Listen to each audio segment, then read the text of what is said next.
ಆತ್ಮೀಯವಾಗಿ ಬರಮಾಡಿಕೊಂಡ ಎಲ್ಲ ಜ್ಞಾನಜ್ಯೋತಿ ಸ್ಕೂಲಿನ ಆಡಳಿತ ಮಂಡಳಿಯ ಸದಸ್ಯರಿಗೆ ವಂದಿಸುತ್ತಾ ತಮ್ಮೆಲ್ಲರಿಗೂ ವಂದಿಸುತ್ತಾ ಒಂದೆರಡು ಮಾತನ್ನ ಎರಡು ಸೆಂಟೆನ್ಸ್ ಅಲ್ಲಿ ನಾನು ಈ ಒಂದು ಕಾರ್ಯಕ್ರಮದ ಒಂದು ವೈಭವ ಏನಿದೆ ಅದನ್ನ ನಿಮ್ಮ ಮುಂದೆ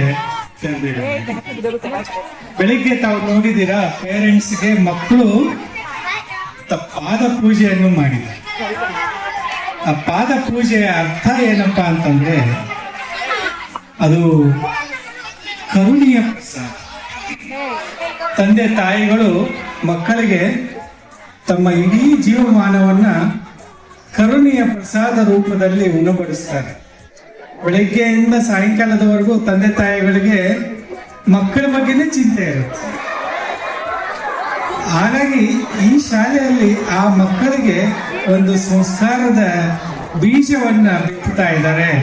ಏನಪ್ಪಾ ಅಂತಂದ್ರೆ, ಯಾರು ನಿಮ್ಮ ಜೀವನವನ್ನು ಉಜ್ವಲ ಆಗೋದಕ್ಕೆ ಪ್ರಯತ್ನ ಪಡ್ತಾ ಇದ್ದಾರೆ ಅಂತ ತಂದೆ ತಾಯಿಗಳಿಗೆ ನೀವು ಒಂದು ನಮನಗಳನ್ನು ಸಲ್ಲಿಸಿ ಅವರ ಸೇವೆಗೆ ನೀವು ಸದಾ ಸಿದ್ಧರಾಗಿ ಅನ್ನೋ ಒಂದು ಸಂದೇಶವನ್ನ ಈ ಶಾಲೆ ಇವತ್ತು ಬೆಳಗ್ಗಿನ ಕಾರ್ಯಕ್ರಮದಲ್ಲಿ ಕೊಟ್ಟಿದೆ. ಇನ್ನು ಎರಡನೇ ವಿಚಾರ, ಈ ಮಕ್ಕಳಲ್ಲಿ ನಾನು ಈಗ ಬಂದಾಗಿಂದ ನೋಡ್ತಾ ಇದ್ದೀನಿ, ಮುಖದಲ್ಲಿ ಒಂದು ಜ್ಞಾನದ ಪ್ರಭೆ ಇದೆ, ಮನಸ್ಸಿನಲ್ಲಿ ಆತ್ಮಶಕ್ತಿ ಇದೆ, ಆತ್ಮವಿಶ್ವಾಸ ಇದೆ.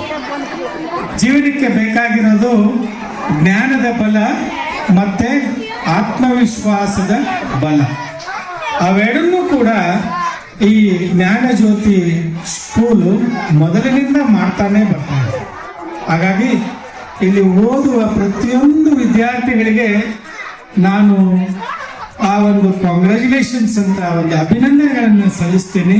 ಯಾಕಂದ್ರೆ ಅವರಲ್ಲಿ ಆತ್ಮವಿಶ್ವಾಸ ಅತ್ಯಂತ ಪ್ರಬಲವಾಗಿದೆ, ಅತ್ಯಂತ ಶ್ರೇಷ್ಠ ಮಟ್ಟದಲ್ಲಾಗಿದೆ. ಅವರು ನಾಳೆ ಈ ಸ್ಕೂಲಿಂದ ಹೊರಗಡೆ ಬಂದ ಮೇಲೆ ಈ ಸಮಾಜದಲ್ಲಿರ್ತಕ್ಕಂಥ ಅನೇಕ ಬೇರೆ ಸ್ಕೂಲಿನ ವಿದ್ಯಾರ್ಥಿಗಳ ಜೊತೆಗೆ ಅವರು ಕಂಪೀಟ್ ಮಾಡಬೇಕಾಗುತ್ತೆ. ಒಂದು ಜಾಬ್ಗಾಗಿ, ಒಂದು ಸೀಟ್ಗಾಗಿ ಅವರು ಕಂಪೀಟ್ ಮಾಡಬೇಕಾಗುತ್ತೆ.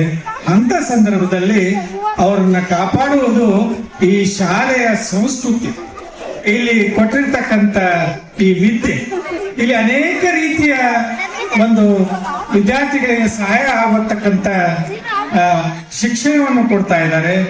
10 ರೀತಿಯ ಇವತ್ತಾನೆ ತೋರಿಸೋದು ಯಾವ ರೀತಿ 10 ರೀತಿಯ ದಶ ಜ್ಞಾನಗಳನ್ನ ಬಿತ್ತುತ್ತಾ ಇದ್ದಾರೆ ಅಂತ ಹೇಳ್ಬಿಟ್ಟು, ಆ ದಶ ಜ್ಞಾನಗಳ ಸಹಾಯದಿಂದ ನೀವು ಹೊರಗಡೆ ಪ್ರಪಂಚವನ್ನು ಸುಲಭವಾಗಿ, ಸದೃಢವಾಗಿ, ಆತ್ಮವಿಶ್ವಾಸದಿಂದ ಎದುರಿಸ್ತೀರಾ ಅಂತೇಳಿ ನಾನು ನಿಮ್ಗೆ ಹೇಳ್ತಾ ನನ್ನನ್ನು 2 ಮಾತನ್ನು ಮುಗಿಸ್ತೀನಿ.